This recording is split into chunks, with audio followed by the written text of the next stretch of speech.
It is. Welcome back to OpenLine. It's our last big segment, Nick. This is all we get. You know how TV works. What do you have to do after this? Get ready for the 10. Ouch. Why don't you just knock off and let's go get something to eat? Because I'm starved. That's like a great idea. I wish that would work. We should go down and get, there's a new dumpling place back behind our station here. That sounds really good. Would you eat a dumpling? I would. Actually, donuts are my favorite thing in the world. It's my #1 favorite food, followed by nachos. What kind of donut?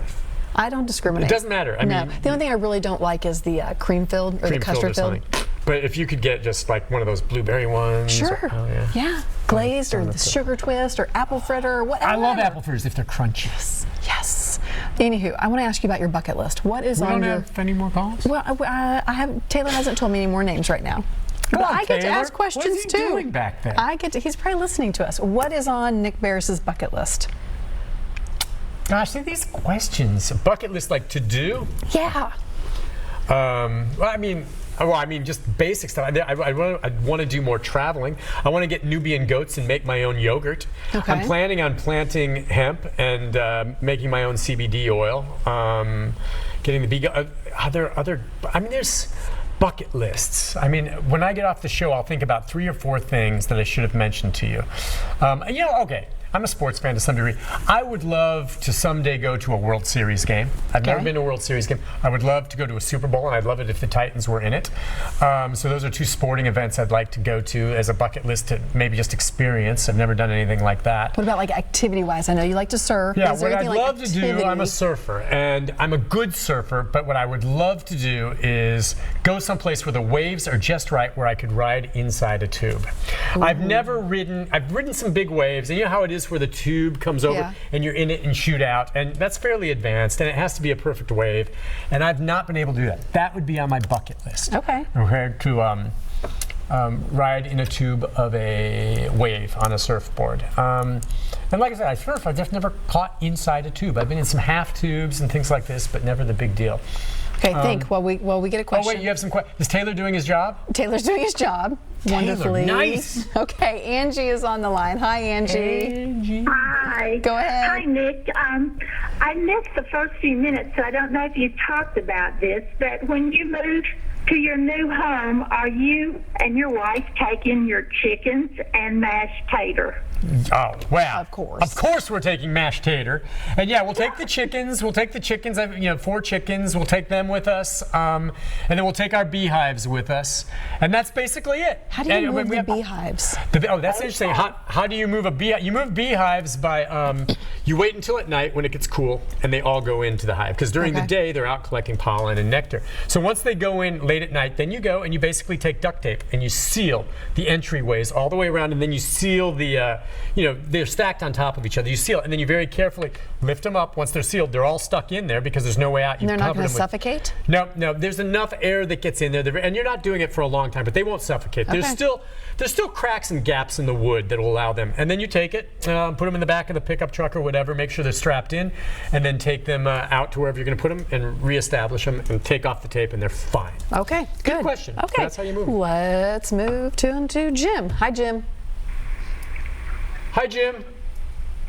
Jim, you're with us. Hello. Go ahead. Hi, Jim. Hi. Wanted to ask you a question about the weather in the mornings. Yeah. The people of Springfield would love to get your help. You're familiar with the scrolling weather on the bottom, right? Yeah. All of the weather people show Springfield except Heather. Would you mind asking Heather to put Springfield on there too? She stops at Smyrna. Oh, really? So when it gets to the S's, she doesn't get Springfield on there. She puts Smyrna, but doesn't get to Springfield. Listen, Lisa does. Lisa does. Rita does. Henry does. Yeah, but she will not do it. Okay, listen, I'll tell you what. I'll see her tomorrow morning, and there may be a reason for that. Heather does a great job, and Leland's out of town, and Henry is. But I can even ask Bree. But I'll ask Heather. I'll see you tomorrow, and I promise you, I'll mention it that you called in and asked about that, and we'll see if we can get you on there. How about that? Thank you very much. Just like that, it's done. Done. Okay. Done. See if Springfield's on there tomorrow. The diamond in your wedding ring is blinding me from the light off here. Doug did a good job. He did a really good job, didn't he? Yeah. I still look at it. That is really And he nice. proposed in the dark, so he can never call me a gold digger. I did not see the ring before I said yes. Oh, see, I knew you'd get your proposal in there. It was very romantic. I'm just saying, he did a good job. All right, James, you're on the line. Hi, James. Did you cry?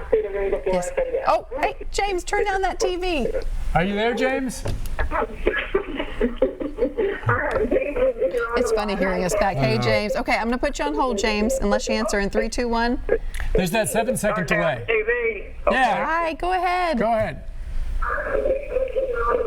Okay, we're gonna put him on hold and see if we can't get him figured out. Taylor, if you can pick him up and get him figured out in the next 2 minutes, and then we'll be good. Okay, so we had that 7-second delay on when Larry Britton started with me because of the nature of some of the stories that he did, like Phil Williams, some tough stuff, that we would get some nasty phone calls and that you'd have that to block out the profanity. And I can tell you, in the years I've done shows on the Plus, this one and in the mornings, we've probably had to use it, and this nearly 2 decades, probably had to use it 3 times. Really? That's it.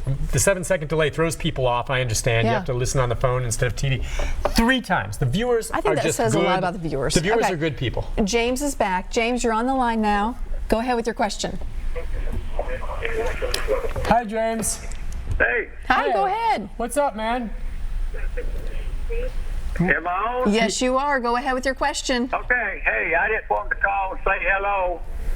Yeah, I just wanted to call and say hello. Well, we're glad you did. Do you have a question for Nick? Yeah. Okay, go ahead. Hey, it's Nick. Yeah. Yeah. Okay, I just wanted to call and tell y'all hello, and I don't know whether Nick remembers me or not, but how long have you been on news, Nick? Since 1995. About 24 years. Who is this? Well, I know you've been on a long. James? Mm-hmm. Did I do a story with you, James? How do I know you? Hey, Nick. Mm-hmm. All right, we're going to put you on hold there, James, because we're running short on time. Well, that's all right. So the odds sweet are I probably know him. That's the tough thing about us in the business. So many people will come up and they're so nice. And you know, sometimes you'll recognize them, and sometimes you definitely had interaction and they know you. And I've always been lousy with names anyway. I am. But I try to remember what it is, and I can't always. And I'm to the point now where I'm honest with folks. I'll say, when did I meet you? And usually they're very nice. Say, well, we did this story. And then I do. you remember. And I don't mind asking. I will not pretend that I know you if, I don't. I'll ask you, where do I know you from? Yeah, I think that's fair. And then people are really nice. They'll remind me, just so they understand. It's nothing that I would forget them. It's just that we see so many people. And so many people come up, and it's so nice. I never get tired of people saying hi to me at the Kroger or at the Walmart or whatever. I just love it. It's really an honor that people want to stop and want to talk, or will say, you do such a nice job. And it's like, gosh, many other professions get that. That's so nice. I never get tired of that. Yeah. It's really nice. Okay, we have to take a quick break. We're going to wrap things up next. Stay where you are. We have a programming note for tomorrow. Oh, we do.